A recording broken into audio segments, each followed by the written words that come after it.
नमस्कार। सबसे पहले ये जानना जरूरी है कि कोरोना पर नई गाइडलाइन आ गई है। एम्स और आईसीएमआर ने यह गाइडलाइन जारी की है। नई गाइडलाइन के अनुसार मरीजों को 3 श्रेणियों में बांटा गया है। आज देश में हालात ठीक नहीं है, इसीलिए हमारी गुजारिश है कि सभी को इस गाइडलाइन को ध्यान से सुनना चाहिए और इसका पालन करना चाहिए। नई गाइडलाइन में मरीजों को माइल्ड, मॉडरेट और सीवियर श्रेणी में बांटा गया है और उनके इलाज के तरीकों के बारे में बताया गया है। वो मरीज माइल्ड डिजीज यानी हल्के संक्रमण की श्रेणी में आएंगे जिनको सांस लेने में कोई कठिनाई नहीं है।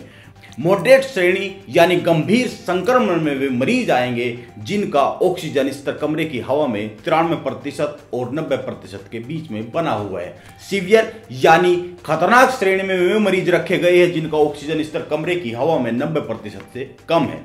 माइल्ड डिजीज के मरीजों को होम आइसोलेशन में रहने, सोशल डिस्टेंसिंग का पालन करने और डॉक्टरों से परामर्श करने की सलाह दी गई है। मॉडरेट श्रेणी के मरीजों को वार्ड में भर्ती होने की सलाह दी गई है जहां पर उन्हें ऑक्सीजन सपोर्ट मिल सके। इस दौरान मरीजों के गंभीर होने पर चेस्ट सीटी और एक्सरे करने की सलाह भी दी गई है। वहीं सीवियर श्रेणी के मरीजों को आईसीयू में भर्ती करने की सलाह दी गई है। मॉडरेट और सीवियर श्रेणी के मरीजों के क्लिनिकल सुधार के बाद डिस्चार्ज क्राइटेरिया के आधार पर उन्हें अस्पताल से छुट्टी देने के लिए कहा गया है। यह ध्यान देने की जरूरत है कि 60 साल से अधिक आयु के लोग, दिल संबंधी बीमारी, हाइपरटेंशन, डायबिटीज, गुर्दे, फेफड़े, लीवर से जुड़ी बीमारियों से पीड़ित लोगों के गंभीर रूप से बीमार होने की अधिक आशंका है। इनमें मृत्यु दर भी अधिक देखी गई है। ये सरकारी गाइडलाइन है। रेमडेसिविर दवा सिर्फ मॉडरेट और सीवियर श्रेणी के उन मरीजों के लिए इस्तेमाल की जा सकती है जिन्हें ऑक्सीजन सपोर्ट की जरूरत नहीं है। होम आइसोलेशन में मौजूद और ऑक्सीजन सपोर्ट नहीं ले रहे मरीजों को रेमडेसिविर इंजेक्शन का इस्तेमाल न करने की सलाह दी गई है। तो यह हो गई नई गाइडलाइन की बात। अब एक कड़वा सच भी सुन लीजिए। हमें सच को सुनने का आदी होना चाहिए और ऐसे समय में तो होना ही चाहिए जब पूरी दुनिया कह रही है कि भारत कोविड की दूसरी लहर को संभाल नहीं पा रहा है। भारत में ऊपरी लेयर के लोगों से इस बार घोर लापरवाही हुई है। यह जो हर शहर के शमशान घाट में चिताएं जल रही है, उनकी जिम्मेदारी से आंखें फेरी नहीं जा सकती है, भले ही आप कहते रहे कि बुरी नहीं अच्छी खबरें ही फैलाओ। हाँ, तो कड़वा सच यह है कि आज जो ऑक्सीजन को लेकर पूरे देश में हाहाकार मचा हुआ है, कई लोग कह रहे हैं कि ऑक्सीजन की सप्लाई सेना के हवाले कर दी जाए। ऑक्सीजन के इस क्राइसिस के बारे में 1 साल पहले 1 अप्रैल 2020 को आगाह किया गया था। इसके बाद भी सरकार की आंख नहीं खुली और चुनावी रैलियों के प्लान बनते रहे, जातियों के गुणा भाग खींचे जाते रहे और यह तय किया जाता रहा कि कहां पर, किस धार्मिक स्थल पर जाकर किस समुदाय के वोट को कितना साधा जा सकता है। इंडियन एक्सप्रेस की एक खबर के अनुसार केंद्र सरकार ने बीते साल 11 सशक्त समूह यानी एम्पावर्ड ग्रुप गठित किए थे। इनको कोरोना से लड़ने के लिए योजना बनाकर उन्हें लागू करने के लिए कहा गया था। इनमें से एम्पावर्ड ग्रुप 6 की जिम्मेदारी निजी क्षेत्र, सरकारी उद्यमों और अंतर्राष्ट्रीय एजेंसियों के बीच समन्वय करना था। इस कमेटी ने 1 अप्रैल 2020 को देश में ऑक्सीजन की कमी की चेतावनी दे दी थी। इस ग्रुप ने कहा था कि भारत में ऑक्सीजन आपूर्ति की समस्या आ सकती है। इसके लिए भारतीय उद्योग परिसंघ इंडियन गैस एसोसिएशन के साथ मिलकर ऑक्सीजन की कमी को दुरुस्त कर सकता है। इंडियन एक्सप्रेस के अनुसार इस ग्रुप की बैठक में नीति आयोग के अध्यक्ष अमिताभ कांत, प्रमुख वैज्ञानिक सलाहकार के विजय राघवन और दूसरे कई प्रमुख लोग मौजूद रहे हैं। इस बैठक में यह तय हुआ कि department for promotion of industry and internal trade oxygen आपूर्ति का समन्वय करेगा। इस बैठक के बाद गुरु प्रसाद महापात्रा की अगुवाई में 9 लोगों की एक कमेटी बनी जिसका काम कोरोना फैलने की स्थिति में पर्याप्त ऑक्सीजन मुहैया कराना था। सवाल पैदा होता है कि देश की ऑक्सीजन की स्थिति क्या है। देश में आज ऑक्सीजन की स्थिति क्या है, इतने बुरे हालात क्यों हो गए हैं। हाल के दिनों में ऑक्सीजन पर आई कुछ रिपोर्ट और आंकड़ों की बात करें तो कोरोना महामारी के फैलने से पहले भारत में प्रतिदिन 700 टन ऑक्सीजन की जरूरत होती थी, लेकिन महामारी के दौरान 2020 में इसकी मांग 4 गुना बढ़कर प्रतिदिन 2800 टन तक पहुंच गई। इस समय यह और भी ज्यादा बढ़कर प्रतिदिन 5000 टन तक पहुंच गई है। यानी आज की स्थिति में देश को 5000 टन ऑक्सीजन रोज चाहिए।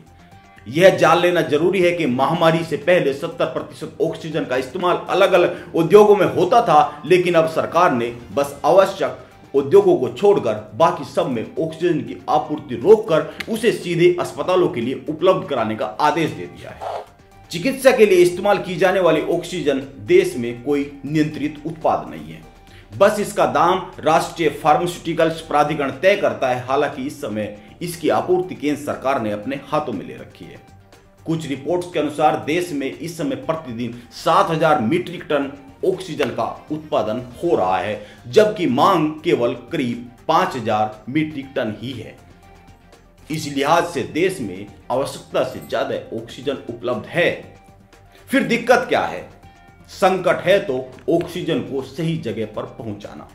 हालांकि इसके लिए एयरफोर्स जुट गई है, तस्वीरें आने लगी है, इसीलिए यह संकट भी अब दूर ही हुआ समझा जा सकता है। लेकिन यह भी सच है कि अगर समय पर नींद से जाग गए होते तो आज सरकार की टॉप लीडरशिप पर उतावलापन, अधूरी रणनीति और पूंजीपतियों के सामने घुटने टेकने जैसे आरोप न लगते। आज सरकार पर आरोप लग रहे हैं कि जब वैक्सीन एक ही कंपनी की है तो उसके 3 अलग अलग दाम कैसे हो सकते हैं, यानी प्रति डोज 150 रुपए, 400 रुपए और 600 रुपए। आप फिर ध्यान से सुन ले, आज देश में कोरोना की दवा बनाने वाली कंपनी एक ही है। हालांकि आप कह सकते हैं कि 2 कंपनी बना रही है, लेकिन 90% बाजार पर कब्जा एक का ही है।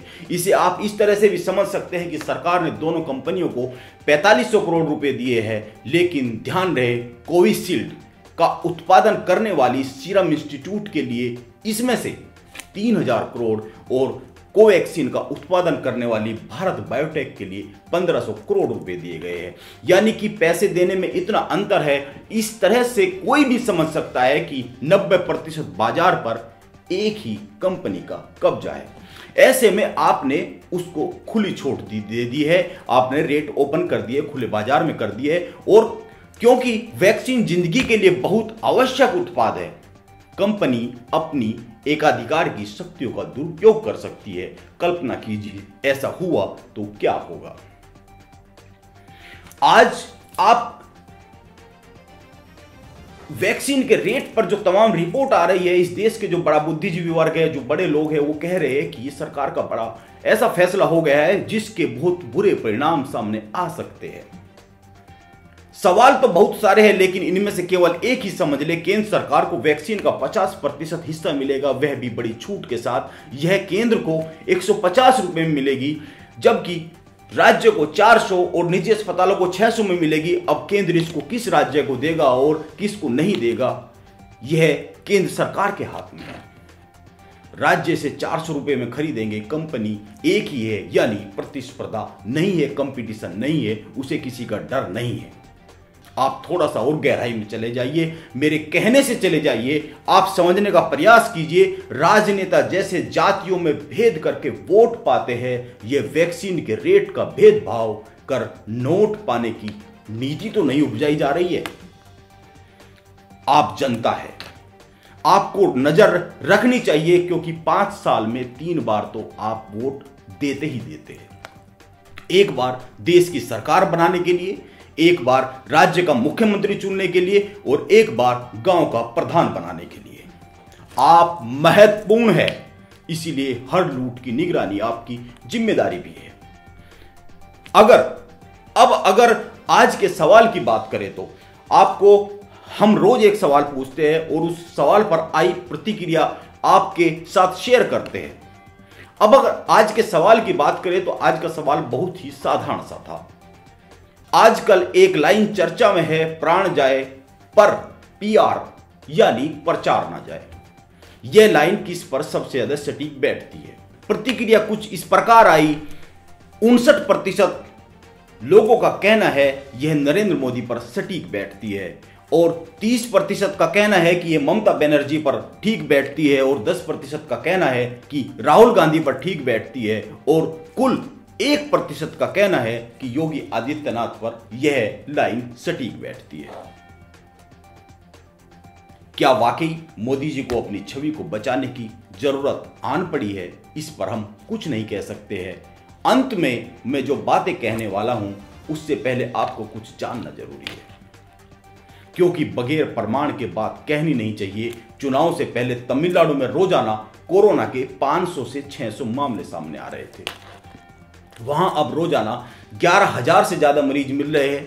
केरल में 2,000 के करीब थे, अब 10,000 से ऊपर मिल रहे हैं। बंगाल में हर दिन 10,000 के करीब मामले सामने आ रहे हैं।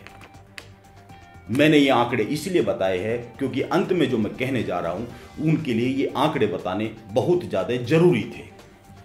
अंत में केवल यही कहना चाहूंगा कि बगैर ऑक्सीजन के एक आदमी करीब करीब 3 मिनट तक जिंदा रह सकता है। इतिहास में एक लाइन सदा के लिए अमिट हो रखी है कि रोम जल रहा था और नीरो बांसुरी बजा रहा था। आप चौकस क्यों नहीं हो जाते हैं? क्या आप चाहते हैं कि दुनिया आने वाले समय में इतिहास में एक और अमिट लाइन पढ़ना शुरू कर दे, और वह यह कि भारत मर रहा था, आप चुनाव जीतने में लगे हुए थे। नमस्कार।